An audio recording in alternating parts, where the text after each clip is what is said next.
말씀을 사모함으로 예배 전에 나오신 나군교 성도님들을 환영하고 또한 축복합니다. 성경 속에 등장한 여인들과 그 가정을 통해 우리의 가정과 교회를 올바로 세워가기 위한 주제로 말씀을 나누고 있는데요. 성경 속 여인들로 비춰보다 네 번째 시간, 리브가 올바른 신앙으로 교육하라라는 제목으로 우리 가정과 자녀를 신앙으로 양육함에 있어서 말씀을 통해 좀 우리의 가정을 조명해보고 또 하나님의 메시지가 우리의 현 주소를 어떻게 나타내고 있는지 또 성찰해보고 결단해보는 시간을 좀 가져보았으면 합니다.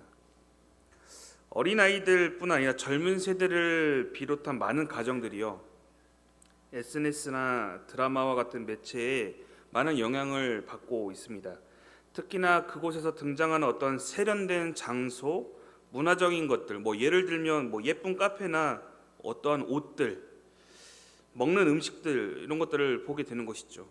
보는 것뿐만 아니라 검색도 하고 또 그것들을 찾아보고 향유하고자 합니다. 그리고 그것을 자신의 삶의 양식으로 적용코자 하는 것이죠. 이것이 잘못되었다라는 것은 아닙니다. 다만 분별력이 떨어지는 너무나도 어린 세대들에게 있어서는 이것들을 하는 것으로 통해 하나의 자신의 기준, 나의 삶의 부와 같은 어떤 기준으로 삼아버리는 일들이 종종 발생된다는 것이죠. 잠시 문화를 향유하기 위한 것으로 그저 두는 것이 아니라 자신의 기본적인 삶의 양식으로 두려고 하는 시도들이 있다는 것입니다. 그러니까 SNS나 이런 것들은 현실성 없는 것들을 현실성 있는 것으로 받아들여 내 삶의 현실로 끌어오려고 하는 시도들이 있다는 것이죠. 그러다가 어느 순간 자신이 이렇게 향유하고 있는 것들을 더 이상 하지 못하게 되는 어떤 중단되는 사태가 벌어지면 빈곤과 가난 혹은 패배주의와 같은 것들을 자신의 삶에 혹은 자신의 가정에 연결시켜 자신의 삶이 초라하다라고 느껴지는 것들도 종종 발견하게 됩니다. 그렇게 가정에서 분별력을 두지 못한 채 자녀들을 쉽게 세상의 기준에 노출시키게 되면 자칫 헛된 욕망에 빠질 수 있는 위험이 있다라는 것이죠. 그렇기에 자녀들의 기준, 우리 자녀들의 기준이 도대체 어디로 향하고 있는지에 대한 그런 교육들이 사실 우리에게 정말 중요한 것입니다.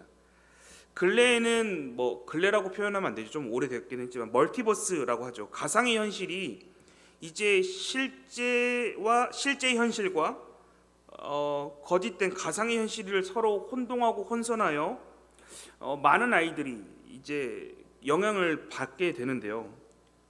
물론 멀티버스라는 그런 가상의 세상이 오늘 우리가 살고 있는 세상과 서로 다르기에 가치관도 다르고 세계관도 다르고 또 이것들이 허구이자 허상이라는 것을 알면서도 이것을 혼동하여 살아내는 어린 아이들과 미래 세대들이 존재한다는 것입니다. 그런데 문제는 거기까지 가면 좋은데 하나님과 어떤 성경적인 진리까지도 허구와 허상이라는 어떤 멀티버스로 허상, 가상의 현실로 하나님이 계시는 하나님의 창조의 섭리가 있는 그 현실조차도 멀티버스, 가상의 현실로 두고자 하는 그런 모습들도 우리 어린 아이들에게 종종 발생된다는 것이죠. 즉 현실과 비현실을 우리 어린 아이들이 혼동하고 있으면서도 한편으로는 현실과 비현실을 정확하게 구분하는 데 있어서 하나님이라는 현실적인 실제적인 것들조차도 허구적인 것들로 두는 일들이 종종 우리 아이들 가운데서도 발생됩니다. 그렇게 더욱 아이들에게 있어서 기독교적인 세계관과 교육은 절대적으로 필요하고 중요한 것입니다. 이것은 단지 교회만의 숙제가 아니라 우리 각 가정들이 풀어야 할 난제인 것이죠. 오늘 성경에 등장하는 리브가의 가정 역시 그러했습니다. 하나님께 약속을 받은 가정이었음에도 불구하고 그것에 걸맞지 않는 가정으로 살지 못하는 모습들이 많이 등장하는데요. 아시다시피 리브가에게는 두 아들이 있습니다. 에서와 누구죠? 야곱입니다. 그리고 이 두 아들은 여러분들 잘 알다시피 축복권에 대한 문제로 갈등이 있었고 에서가 야곱을 죽이고자 하는 마음 먹는 그런 일들까지도 발생하게 되었습니다.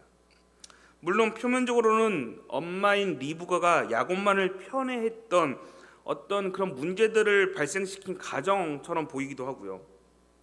이로써 형제들끼리 이제 살육의 현장까지도 일어날 법한 어떤 이런 상황적인 스토리들, 뭐 여러분들 다 익히 잘 알고 계실 것입니다.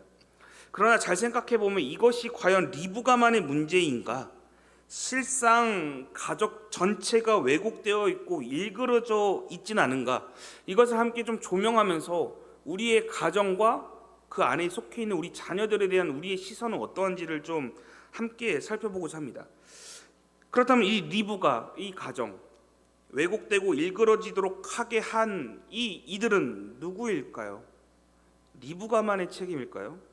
먼저 본문 창세기 27장 46절의 말씀을 좀 살펴보겠습니다.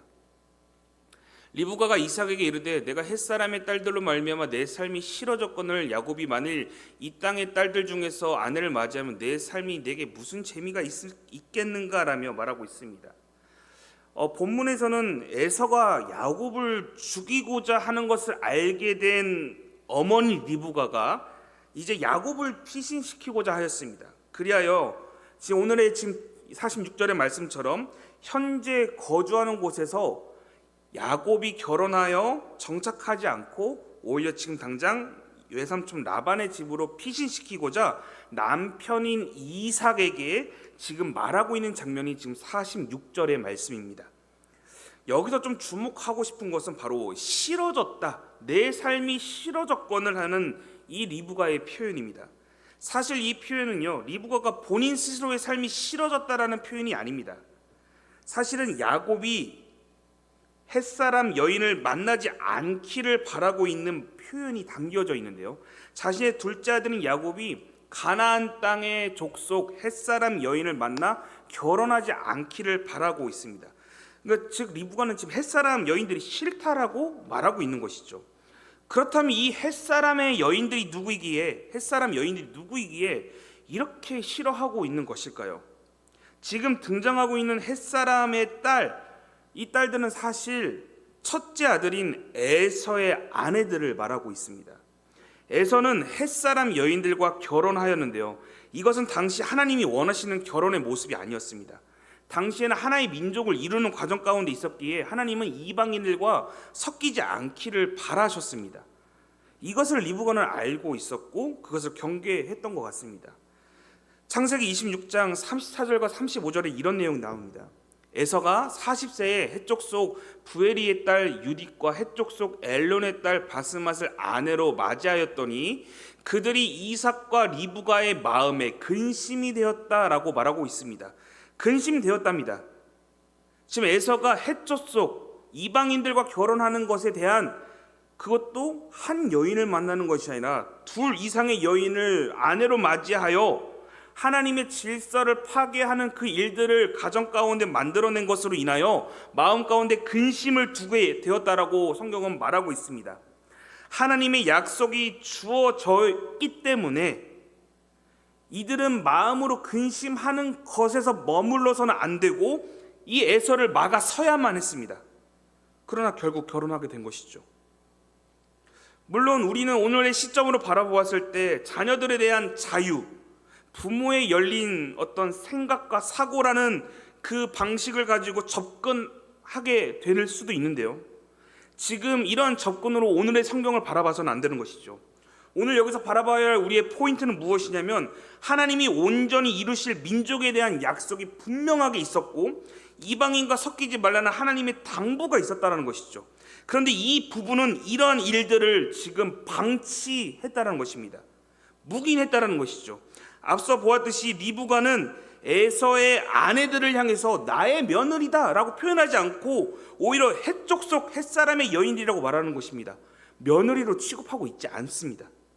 마치 아침 드라마에서 등장하는 고부간의 갈등을 찍은 드라마와 같은 느낌이 나타나는 것이죠.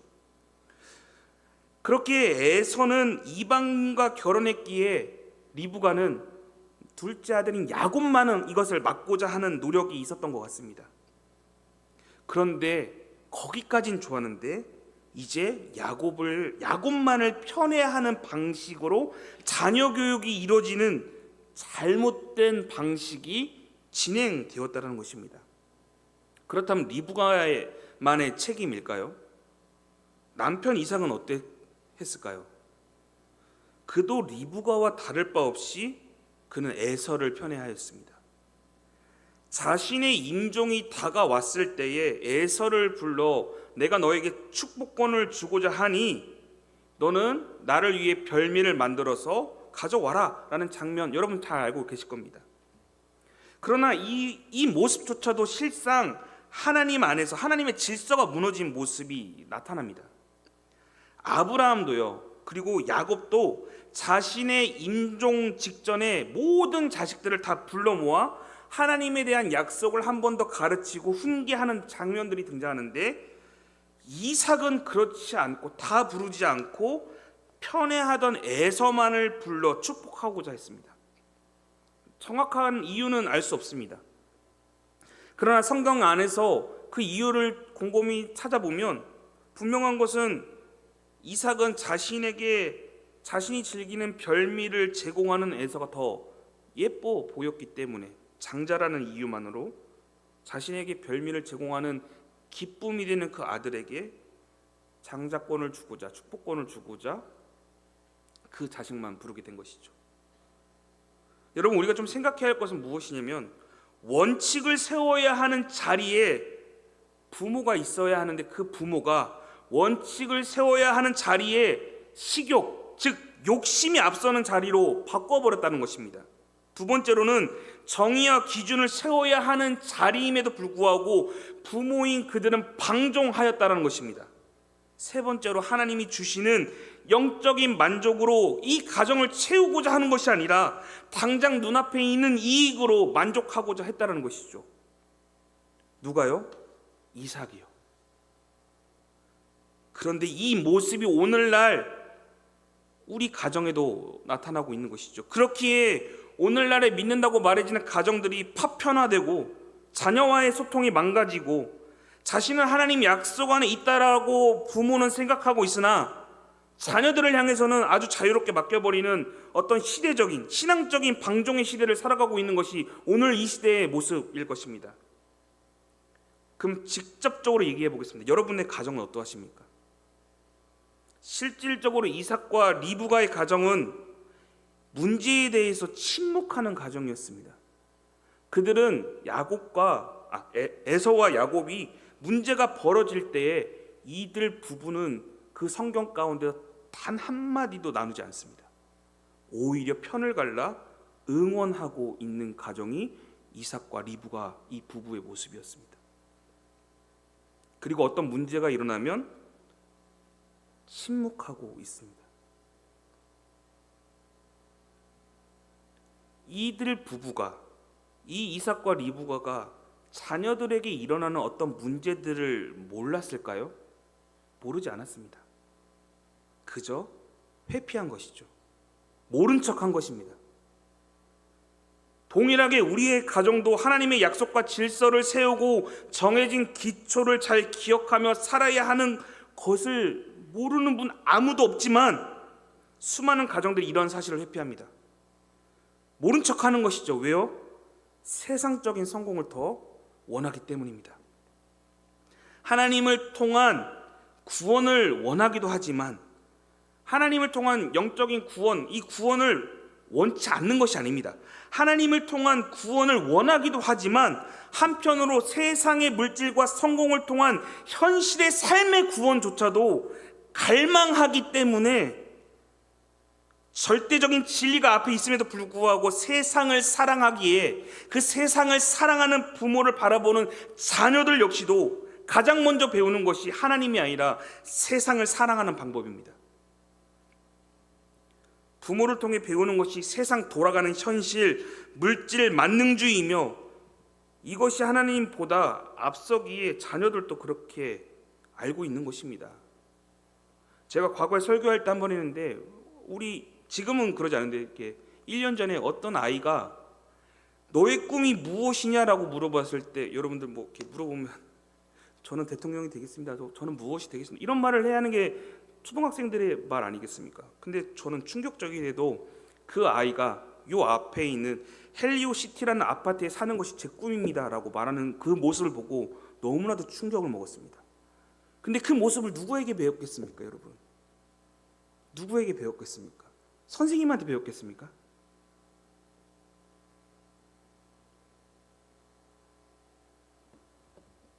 부모를 통해 배우는 것이 세상 돌아가는 현실, 물질 만능주의이며 이것이 하나님보다 앞서기에 자녀들 역시도 내 삶 가운데 하나님이 우선이 아니라 세상이 우선인 것이죠.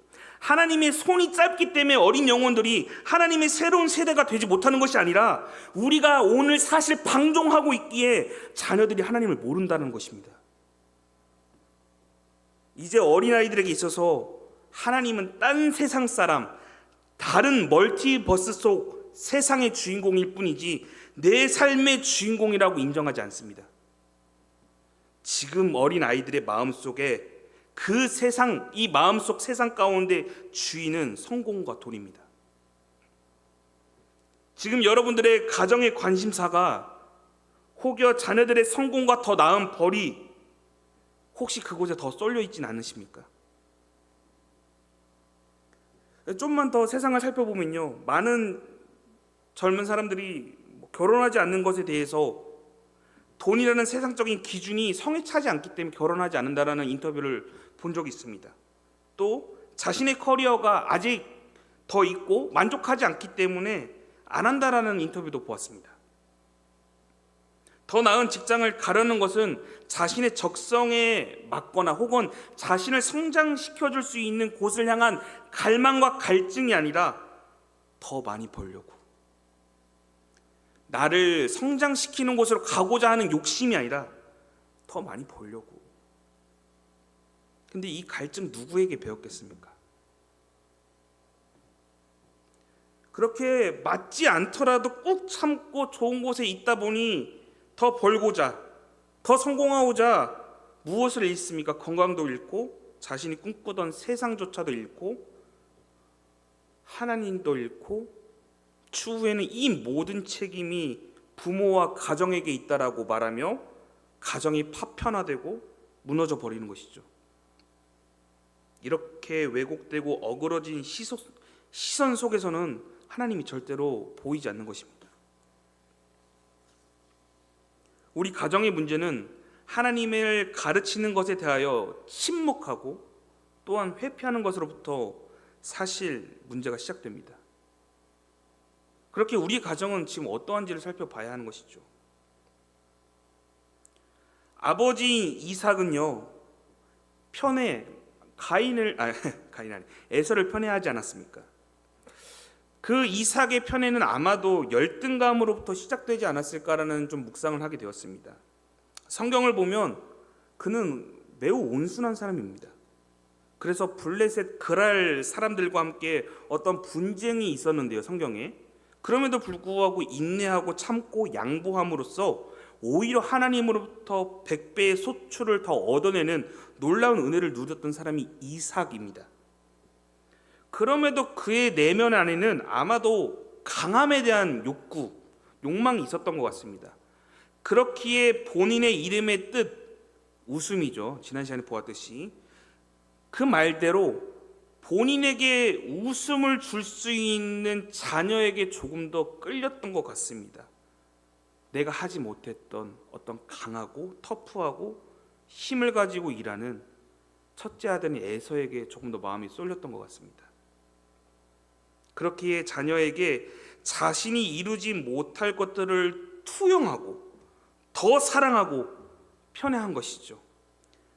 자녀에게 자신이 이루지 못한 성공을 자녀에게 투영하고 있다는 것입니다. 에서가 더 잘 되기를 바라는 이삭의 모습을 성경에서도 찾아볼 수 있습니다. 물론 자녀의 성공을 위해 격려하고 성공을 응원하는 것이 문제되지는 않습니다. 그런데 이것이 불신앙적인 접근, 곧 하나님의 방법이 아니라 불신앙으로 살아도 된다라고 하는 그런 여지를 남겨서는 안 되는 것이었습니다. 그럼에도 불구하고 너그러운 자녀의 자유를 나는 존중한다라는 어떤 포장된 부모의 신앙적인 방종으로 인해 불신앙으로 이끌어버린 것이죠. 에서가 하나님의 언약과 그 내용을 모두 다 잊은 채 너무나도 쉽게 이방 여인들과 결혼하였습니다. 뿐만 아니라 에서는요, 하나님에 대해서 무지하였던 것 같습니다. 여러분들이 알고 있는 그 팥죽 사건, 팥죽의 장자권을 내어준 이 사건이 단순히 축복권이 옮겨지는 어떠한 것을 말하는 것은 아닙니다. 사람이 인위적으로 축복권을 하나님이 주시는 권한을 옮길 수는 없는 것이죠. 그런데 에서는요, 하나님의 질서와 하나님이 세우신 것들에 대해서 소홀하게 여겼습니다. 하나님에 대한 것들을 소홀히 여길 정도로 무지했다는 것이죠. 근데 이 무지함을 부모가 방치했습니다.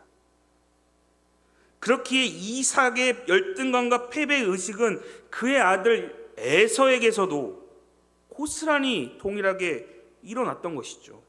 오늘 읽지 않았으나 오늘 본문에 바로 뒤에 등장하는 내용이 이런 내용이 등장하는데요. 28장 6절부터 9절까지의 내용입니다. 좀 긴데 제가 읽겠습니다. 에서가 본즉 이삭이 야곱에게 축복하고 그를 받단 아람으로 보내요. 지금 에서가 보았다라고 말하고 있습니다. 거기서 아내를 맞이하게 하였고 또 그에게 축복하고 명하기를 너는 가나안 사람들 딸 중에서 아내를 맞이하지 말라 하였고 또 야곱이 부모의 명을 따라 받단 아람으로 갔으며 에서가 또 보았답니다. 지금 어떤 장면이면 부모의 말을 순종하여 집을 떠나여 축복을 받는 자신의 동생인 야곱의 모습을 보고 또 보았다라고 지금 얘기하는 겁니다. 에서가 또 본즉 가나안 사람의 딸들이 그의 아버지 이삭을 기쁘게 하지 못하는지라 이제서야 깨달은 것이십니다. 축복권과 장자권을 모두 빼앗긴 그때서야. 이에 에서가 이스마엘에게 가서 그 본처들 외에 아브라함의 아들 이스마엘의 딸이요 느바요스의 누이신 마할랏을 아내로 맞이하였다라고 성경은 말하고 있습니다. 에서는 부모의 말대로 행동하고 또 축복받아 떠나는 그 동생인 야곱을 보았습니다. 보고 또 보았습니다. 그제서야 후회했을 것입니다. 에서는 동생에게 다 빼앗긴 것처럼 느껴졌을 것이고 끝없는 상실감으로 그의 삶을 덮쳤을 것입니다. 그가 선택했던 모든 방향이 다 틀렸기에 곧 가나안 여인이었던 햇사람 여인들과 결혼에 대한 그 선택이 잘못되었다라는 것을 그제서야 깨달았을 것입니다. 아마도 상상컨대 그는 자신의 선택에 대하여 부모로부터 응원받지도 못하였고 후에 그 선택이 잘못되어 자신을 여전히 좋지 못하게 보는 그 부모의 시선을 보며 절망 가운데 있지 않았을까라는 생각을 하게 됩니다. 결혼한 자신의 이방인 여인들, 이 아내들 끊임없이 자신의 가족들에게 인정받지 못하고 있는 상황, 자신 역시도 부모의 기쁨이 되지 못한다는 그 사실에 아마 좌절감을 느끼고 있었을 것입니다. 그런데 이런 해석조차도 에서는 문제를 아직도 파악하지 못하고 있습니다. 에서는 먼저 이런 문제 가운데 가장 먼저 떠올려야 하는 것은 무엇이었냐면 하나님의 약속을 떠올려야 했고 그 가정에 대한 비전을 떠올려야 했습니다. 그런데 지금 그 약속에 대하여 이삭은 아무런 훈육을 하고 있지 않습니다. 그가 잘못된 선택을 하는 과정 가운데 방종하였고 그 방종에 책임을 묻지 않은 채 자신에게 별미를 제공하는 그 아들, 그냥 그 아들 불러놓고 그냥 축복하기만을 원했습니다. 하나님의 질서와 하나님이 생각하셨던 뜻을 생각하지 않고 나에게 별미를 제공하는 나의 기쁨 되는 그 아들에게 축복권 주지 뭐. 가정의 비전과 하나님이 주시는 약속을 사실 에서가 아니라 부모가 망가뜨려 놓았습니다. 그런데 부모인 이삭이 망가뜨렸음에도 불구하고 그 본인도 그것이 망가졌는지도 지금 사실 모르고 있다는 것이죠. 형 에서는 동생 야곱처럼 아마도 사랑을 받고 싶었을 것입니다. 그래서 방금 살펴본 말씀처럼요, 그는 동생을 보고 또 보았습니다. 또 본즉 아무리 생각해도 부모를 기쁘게 하지 못했다는 사실을 그제서야 깨달았던 그는요, 그의 선택이 무엇이었냐면 이방 여인이었던 결혼했던 그 두 아내를 버리고 이스마엘 딸들과 결혼하는 것이었습니다. 여러분 지난 시간에 보았지만 이스마엘이 누구입니까? 베달은 큰아버지인 것입니다. 지난 시간에 살펴보았듯이 이삭이 태어나기 전에 사라가 아브라함을 이렇게 막 억지로 갈궈가지고 여종 하갈과 잠자리를 들게 하여 낳은 아들이 이스마엘입니다. 그러니까 배다른 자식인데 큰아버지인 거죠. 그 이스마엘 딸들을 재차 선택하여 장가들었습니다. 왜요? 그의 마음 가운데는 친척끼리 결혼하여, 그러니까 다른 이방인이 아닌 친척끼리 결혼하는 그 동생의 모습을 보고 나도 친척끼리 결혼함으로써 하나님이 원하시는 가정, 부모님이 기뻐하시는 가정이 이것이 아닐까라며 아마도 그는 추측하여 결혼한 것 같습니다. 그런데 문제는 이 선택조차도 잘못되었다는 것이죠. 그러니까 제가 지금 하고자 하는 말은 무엇이냐면, 하나님에 대한 무지함, 하나님을 알지 못하고 하나님에 대해 부모에게도 단 한 번도 들어본 적 없고 부모의 입술을 통하여 하나님에 대해 느껴본 적 한 번도 없기에 자신의 마음대로 해석하고 행동할 수밖에 없는 자녀들이 오늘 있다고요. 있다고. 부모의 입술을 통하여 하나님을 한 번도 들어보지 못하여 자신의 생각대로 하나님을 생각하고 판단하는 그런 자녀들이 에서뿐만 아니라 오늘을 살아내는 우리의 자녀 가운데도 있다고요. 여러분, 사랑하는 성도 여러분, 오늘 우리의 가정과 자녀들이 하나님이 어떠한 분인지 진정 잘 알고 있다라고 여러분 확신하실 수 있으시겠습니까? 베드로전서 5장 7절의 말씀처럼요, 너희 염려를 다 주께 맡기라, 이는 그가 너희를 돌보실 것이다. 이 말씀 여러분들 다 확신하고 알고 계시지 않습니까? 그러면 반대로 질문하겠습니다.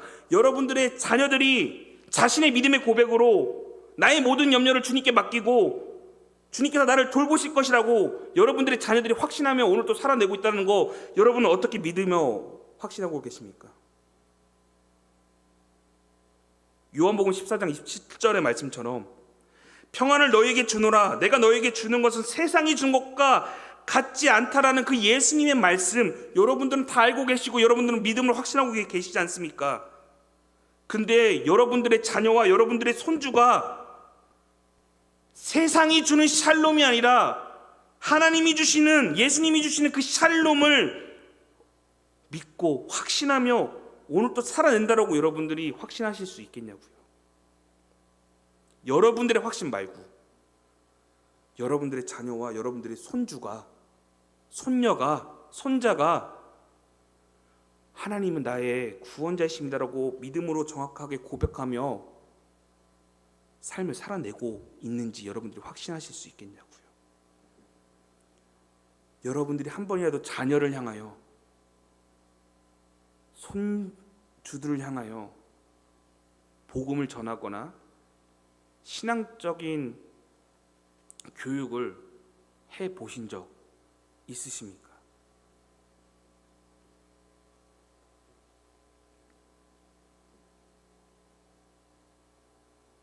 혹여 내가 기독적인 교육이나 하나님에 대한 복음을 전하기보다 여전히 세상의 성공에 확신하며 사는 모습을 나의 자녀들과 나의 손주들에게 보이며 또한 방종하며 오늘 이삭과 리브가와 같이 세상의 성공만을 주장하며 그런 모습으로 보이며 살아내고 있지는 않으십니까? 에서는 무지하였던 자였다라면 동생인 야곱은 속이는 자였습니다. 그는 하나님의 축복과 믿음적인 접근으로 그 하나님의 장자권과 축복권을 욕심내었을까요? 아닙니다. 자신의 성공과 이득을 위해, 자신의 앞날을 위해 인간적인 시선으로 하나님의 축복권에 손대었습니다. 그런데 이거 역시도 부모가 동조했습니다. 리브가가 동조했습니다. 믿음과 신앙과 상관없이, 그리고 하나님의 질서를 무시한 채 성공을 자녀에게 요구했다고요. 그러면서 리브가가 아들인 야곱에게 이렇게 말합니다. 창세기 27장 8절. 그런즉 내 아들아, 내 말을 대로 해라. 내 말을 따라 행동해라. 내 말대로만 해라. 내 말대로 네 형을 속이고 변장하여 좋은 염소고기를 들고 아버지를 속여 성공해라. 성공해라. 성공해라. 뒤에 말씀을 읽어보면 이런 말씀까지도 표현됩니다. 이후에 벌어질 일들에 대해서 책임은 자신이 지겠다라면서 무엇이라고 말하냐면 너를 향한 저주가 있다면 그 저주 내가 받겠다. 그러니 내 말대로 행동하여 성공하라. 이게 믿음의 가정의 모습입니다. 오늘 우리는 신앙적인 질서와 예배를 포기하면서까지 자녀들에게 이렇게 말하는 것이죠. 너 잘 되라고 하는 거야. 너 성공하라고 내가 이렇게 하는 거야.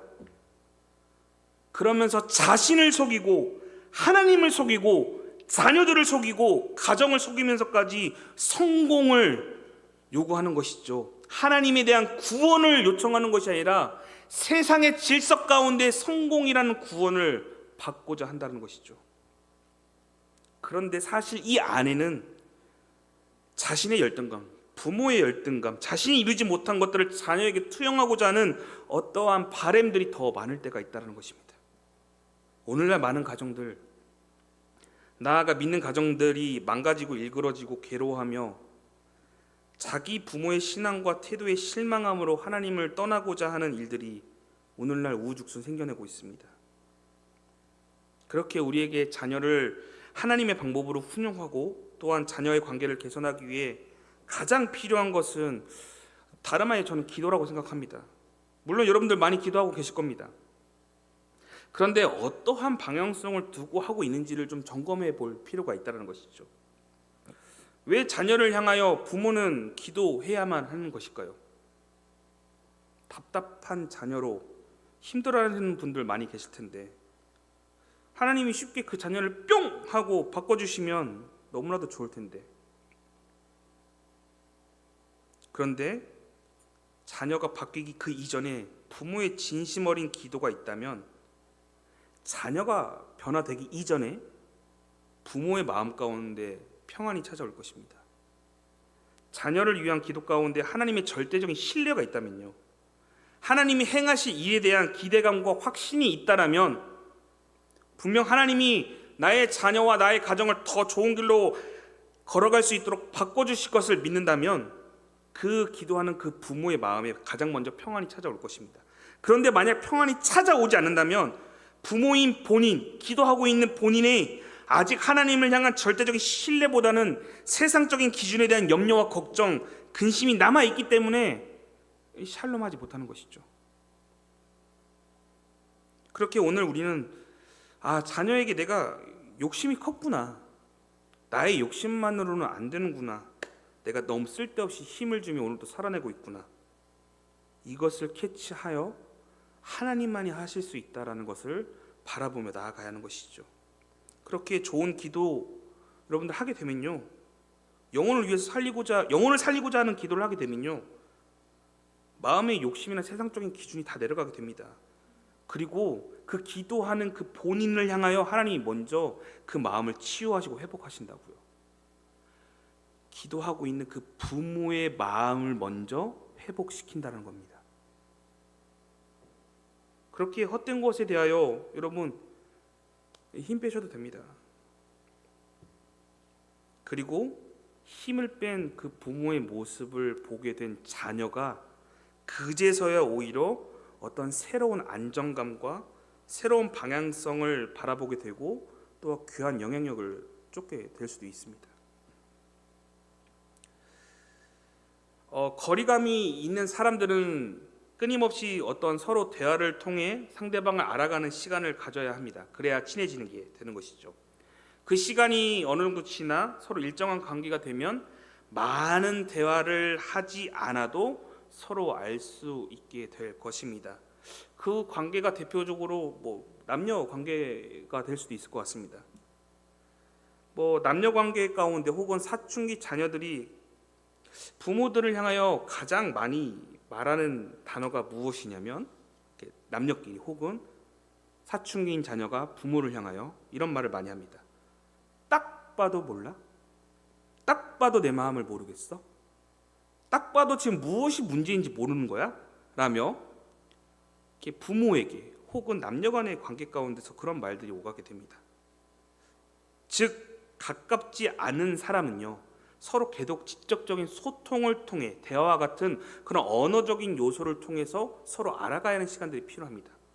그런데 반대로 가까운 사람일수록요, 그러니까 멀리 있던 사람이 아니라 가까운 사람일수록 비언어적인 요소로 말한다고 합니다. 비언어적인 요소라 함은 행동이나 어떤 그 사람의 뒷모습, 말을 하지 않아도 느껴지는 어떤 느낌들을 대표적인 예로 뽑을 수 있을 것 같습니다. 그래서 말하지 않아도 알아요, 이 광고처럼 비언어적인 행동과 태도만으로도 가까운 사람의 어떤 그 심리와 마음을 잘 캐치할 수 있는 것이죠. 자녀는 부모와 가까운 사이라는 기본적인 인식이 있습니다. 그렇게 많은 대화를 하던 그 어린 시절과 달리 이제 슬슬 대화가 서먹해지기 시작하고 대화가 멈춘 때가 오죠. 언제인지는 다 아시죠? 네. 그때 자녀들은요, 부모의 대화보다는 부모의 행동과 삶의 양식, 삶에서 비춰지는 어떤 비언어적인 요소를 배우고자 한다고 합니다. 그래서 어릴 적부터 책을 많이 보던 부모의 곁에서는 아이도 모르게 그 부모의 모습을 보고 자신도 책을 보게 되고, 어릴 적부터 부모가 술 먹는 그 모습을 보고 자란 아이는 두 가지의 모습이죠. 같이 부모처럼 술을 많이 먹거나 혹은 술에 대한 극심한 저항감을 가지고 있는 어떤 부류의 아이들을 보게 됩니다. 부모가 했기에 나도 할 수 있는 것이고, 부모가 했기에 나는 하지 않고자 하는 어떤 그런 모습들, 뭐 이러한 말들 저런 말들이 있지만 결국 여러분들이 잘 아는 것처럼 결국 부모를 닮게 됩니다. 그래서 속담에도 피는 못 속인다 라고 우리가 말하지 않습니까? 참된 믿음의 신앙인들이라면 언어적인 소통이 막혔을 때 돌이켜 비언어적인 소통을 하는 것이 좋을 수도 있다는 것입니다. 그렇게 여러분들의 비언어적인 신앙관을 좀 보여주셨으면 합니다. 이런 말을 하면 비언어적인 신앙관을 보여달라는데 그게 무엇이냐? 그러면 저의 어릴 적 이야기를 한번 들려드리도록 하겠습니다. 저는 어릴 적에요, 아마 초등학교 때였던 것 같습니다. 거실 마루에서 어머니가 성경책을 읽던 모습을 꽤 자주 목격했습니다. 지금은 사라졌지만 과거에는요, 아닐 수도 있는데 제가 살던 고향에서는 집집마다 신방 때 사용하기 위해서 가정용 예배상이 있었습니다. 기억나십니까? 그 예배상에는 뭐 이렇게 자신의 교회 정경이나 이렇게 최후의 만찬 어떤 그런 예와 그림들, 막 새 예루살렘 그림 그려져 있는 이렇게 예배상들 이렇게 있었지 않습니까? 지금은 이렇게 찾아보니까 없더라고요. 항상 그 예배상을 펼쳐놓고 부모님은 성경책을 읽었습니다. 몇 주, 몇 달이 가도 같은 자리에서 읽고, 또 교회에서 나눠준 그 가로를 넣는 그 문제들이 있었습니다. 성경을 보면서 이렇게 여기다 가로 넣어가지고 이렇게 써는, 항상 그것을 부모님, 어머님은 하고 계셨습니다. 저는 항상 놀아달라고 뗐었고요.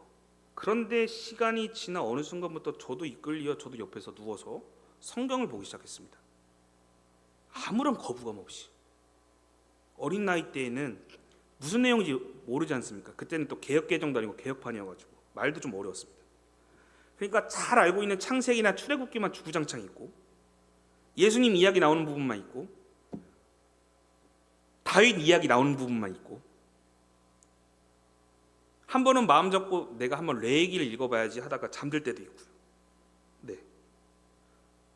제가 지금 말하고자 하는 포인트는 뭐냐면, 성경을 여러분 읽으십시오, 기도하십시오가 아니라 여러분들이 직접적으로 그 아이한테 너 성경 읽어, 너 기도해야 돼 라고 직접적인 훈육을 하지 않아도 여러분들의 비언어적인 행동, 집에서 여러분들이 기도하시면 됩니다. 여러분들이 그 기도하는 모습을 자녀에게 보여주시라는 겁니다. 여러분들이 성경 읽는 그 모습을 자녀에게 보여주시라고요. 읽으라 마라 명령하는 게 아니라 여러분들의 모습을 보여주시라고요. 닮아갈 수 있게, 점점점 스며들 수 있도록 비언어적인 그 행동들을 통하여 여러분들이 여러분들의 자녀와 손주들을 향해서 여러분들이 보여주시라는 겁니다. 가끔 예배를 위해서 딜을 하는 부모님들도 계십니다. 너 예배 나가면 내가 돈 줄게. 좋습니다. 방법이 틀리다고 말하지 않겠습니다. 근데 이것들은 한계가 있습니다, 여러분. 그 아이의 마음이 예배가 우선되겠습니까? 안에 돈이 있는 거죠. 이 애는 돈에 대한 갈망과 갈증이 더 많이 생기게 될 뿐이지 예배에 대한 갈망과 갈증이 생기진 않을 것 같습니다. 그런데 내 부모가 조용히 저기서 책상에서 성경을 읽고 있다. 자그마한 신음소리 가운데 나를 위해서 기도하고 있다. 내가 뭔데? 왜 내가 예수님 만나기를 원하지? 그 비언어적인 행동들 가정 안에서 일어난다면 분명히 바뀌게 될 것입니다. 여러분들이 주구장창 돈을 줄게, 예배당 나와, 너 교회 나와야 돼, 억압적이고 강압적이지 않아도 여러분들의 모습을 통하여 가정은 변하게 될 것입니다. 그게 교육입니다.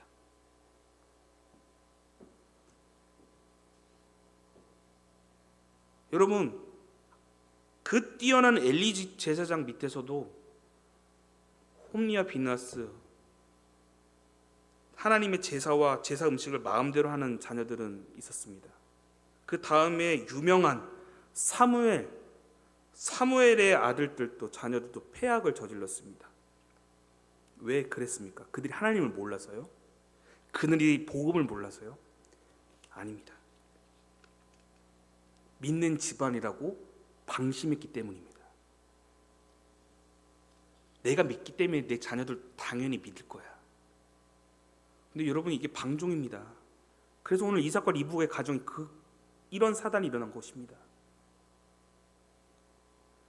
나와 내 자녀를 향한 하나님의 약속은 변치 않을 것이라고 내 생각대로 판단하고 상상하여 행동하지만 여러분들, 그건 여러분들의 생각이죠. 지금 우리는 우리의 자녀들을 위해 울어야 할 때입니다. 안일하게 우리의 자녀들을 놓아줄 때가 아닌 것이죠. 최근에 제가 들었던 이야기를 끝으로 좀 이야기를 마쳐볼까 합니다. 3주 정도 되었던 것 같습니다. 제가 동기 목사님들과 함께 좀 관계를 식사하면서 이렇게 이야기를 나누는 가운데 한 다른 도시에 살던 분이 이렇게 송파구로, 여기 대치동이 가까우니까 송파구로 이사 오려고 이제 하다가 교회를 찾다가 이제 제가 여기를 다닌 줄 알고 이제 저를 통해서 이제 교회에 오려고 준비했던 어떤 한 가정이 있었습니다. 그 가정 안에는 중2 여자아이와 초등학교 6학년 여자아이가 있었습니다. 그런데 갑자기 3주 전에 그 가정이 못 오게 되었다는 소식을 듣게 되었습니다. 자세한 내막을 듣게 되니 중2짜리 여학생이 임신을 하게 되었답니다. 저는 그 어린 나이에 임신이 된다는 것 자체가 좀 신기하긴 한데, 임신해서 이렇게 쉽게 말하면 부모님들이 낯이 부끄러우니까 이렇게 못 간다라고 했던 겁니다. 여러분, 제가 뭐 여기서 우리가 혼전 순결을 해야 합니다, 뭐 이런 것들을 얘기하고자 하는 것이 아니라, 들어보니까 그 가정이요, 아버지가 안수 집사님이셨고 어머님이 권사님이셨습니다. 그 자녀가 교회 다녔을 거고 부모를 통해서 믿음 교육 받았을 겁니다. 그런데 그 부모의 믿음과 상관없이 자녀의 믿음을 그 누구도 확신할 수 없다는 것이죠. 저는 지금 그 여자아이가 임신하였다고 그 여자아이의 뭔가 책임을 몰고자 하는 것이 아니라, 이 세상은 하나님의 질서를 망가뜨리고 분별력을 떨어뜨려 하나님의 질서를 온전히 우리의 세상 가운데, 우리의 마음 가운데 품어내지 못하게 우리 어린아이들을 막아서는 그 상황 가운데 착각하여 부모들이 방종하고 있을 수도 있다라는 것입니다. 여러분, 너무 확신하지 않았으면 좋겠습니다. 여러분, 인터넷 찾아보면 아시죠? 아이들이 흡연을 배우는 시기가 초등학교에서 중학교 올라가는 시기이고, 성관계를 처음 맺는 것이 초등학교 5학년이랍니다. 여러분, 저도 좀 충격이었거든요. 제가 어제도 월요일에도 제가 동기 목사님 또 만나는데 제가 생각보다 많이 어리석었다는 것을 많이 느꼈습니다. 제가 너무 세상을 아름답게 보고 있다는 생각을 많이 하게 되는데요. 우리 아이들의 세상이요, 생각보다 어그러져 있고 일그러져 있습니다. 근데 부모들은 내가 믿는데 우리 애는 괜찮겠지. 어떻게 확신하시겠습니까? 여러분, 지금 자라나는 청소년들과 자라나는 초등학생들, 여러분 어떻게 확신하실 수 있으시겠습니까? 여러분, 제가 목회자라서가 아니라 지금 우리 자녀를 위해서 울 때입니다. 심히 울 때입니다. 내 자녀가 이미 결혼했으니까 나는 끝났어? 끝났어가 아닙니다. 그 결혼한 가정이 하나님 앞에 온전히 예배드리고 하나님 앞에 온전히 세워져 있는지 여러분 어떻게 확신하십니까? 여러분, 기도할 때입니다. 여러분들의 가정 안에서 보이지 않는 직접적인 언어가 아니더라도 여러분들이 자녀를 위해서 울고 보여줘야 할 때입니다. 그리고 여러분들 한 가지 마지막으로 마치면서요. 여름 성경학교 시즌입니다. 이번 주 토요일부터 영화부부터 시작하는데요. 여러분, 내 손주, 내 손녀가 없기 때문에, 내 자녀가 없기 때문에 여러분 그런 마인드로 하지 마시고요. 여러분 함께 뜨겁게 기도해 주십시오. 자라나는 미래 세대를 위해서 여러분 기도해 주셔야 합니다. 이게 제가 좀 믿음이 없나 봅니다. 저는 이렇게 아이들 보면 숨이 탁탁 막히거든요. 이 아이들이 과연 중학교 올라갔을 때, 고등학교 올라갔을 때, 그리고 추후에 청년이 되었을 때, 좀 이렇게 표현해서 죄송합니다. 몇 명이나 교회에 남아 있을까? 몇 명이나? 저 어릴 때도 저랑 같이 신앙생활을 했던 사람들이 한 12명 정도 있었거든요. 근데 제가 대학교 갈 때 3명 남았습니다. 몇 명이나 남을까? 이렇게 말하면 너무 믿음 없는 소리 같은데요. 그 원인이 과연 어디에 있을까? 교회에 있을까? 가르치는 선생에게 있을까? 여러분, 가정 안에 있습니다. 가정 안에 부모를 보고 닮는 것이고 부모의 신앙을 닮는 것입니다. 그렇게 여러분 뜨겁게 울며 기도할 때입니다. 말씀 마칩니다. 오늘 여러분 긴 시간 동안 함께 자녀를 위한 이야기를 리브가 가정을 통해서 들었습니다. 이제 여러분들의 가정이 이삭과 리브가의 가정처럼 오늘 살아내고 있진 않은지, 세상의 성공을 위해서 내 자녀에게 부추기고 있진 않은지, 아니면 그 어떤 것보다 하나님을 우선시하며 하나님을 바라보게 하고 있는지 여러분들 스스로 아실 겁니다. 결단하셔야 합니다. 그리고 기도하십시오. 기도하겠습니다. 사랑해 주님 감사합니다.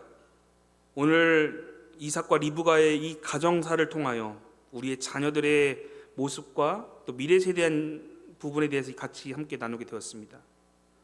하나님, 이 시대는 하나님을 잊게 하고 하나님을 마음에서 지어내게 하는 세상 가운데 우리 어린 아이들이 있습니다. 하나님이 함께 하시지 않는다면 그 영혼들이 하나님 곁을 떠날 수도, 하나님을 포기할 수도 있는 극단적인 선택까지 있을 수 있는 시대에 있습니다.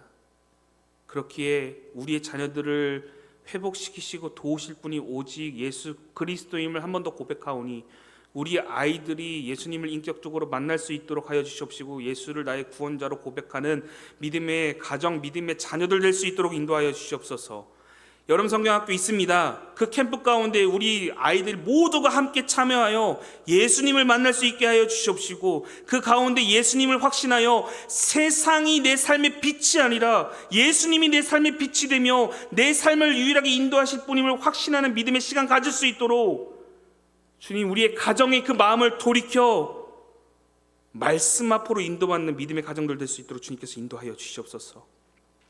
함께 기도하고 함께 마음 모으는 믿음의 성도님들 주님께서 기억하여 주시옵시고, 이 시간 함께 이후에 있을 그 기도의 시간 가운데서도 하나님께서 친히 함께 하시어 그 믿음의 고백들 가운데 주님께서 흠양하시고 받으시고 또 역사하시어 믿음의 가정을 온전히 세울 수 있도록 하나님 함께하여 주시옵소서. 감사드립니다. 사랑이 많으신 예수님의 이름으로 기도드립니다. 무너진 가정과 자녀를 일으키신 예수 그리스도의 은혜와 자신의 백성들을 끝까지 돌보시는 하나님 아버지의 무한하신 사랑하심과 말씀으로 인도하시는 성령 하나님의 교통하심과 충만하심이 파편화된 가정과 자녀들의 문제를 온전히 하나님께서 해결해 주실 것을 믿는 모든 가정들과 하나님이 기뻐하시는 새로운 세대를 일으키실 것을 확신하며 간구하는 모든 자녀들 위해 오늘 또 나의 위로자, 도움자, 능력자, 전능자 되시는 하나님께 나와 믿음으로 간절히 자신의 아뢰 것을 고백하는 모든 성도들 위해 주님의 은혜가 이제로부터 영원토록 함께 있을지어다.